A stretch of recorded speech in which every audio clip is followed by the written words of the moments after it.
اس روز میرے وہم و گمان میں بھی نہ تھا کہ یورپ سے واپسی پر اسی مدرسے کے میناروں تلے میں اس حالت میں کھڑا ہوں گا۔ میری جیب خالی ہوگی اور وطن جانے والی تمام راہیں مسدود ہو جائیں گی۔ یہ شہر اور اس کے گلی کوچے میرے لیے بے بسی اور غریب الوطنی کا پیغام بن جائیں گے۔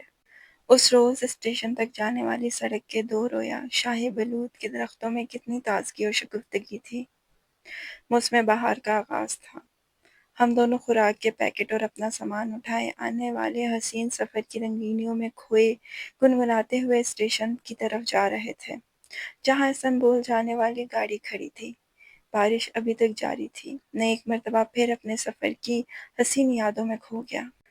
ارض روم کے چھوٹے سے اسٹیشن پر بے حد رش تھا۔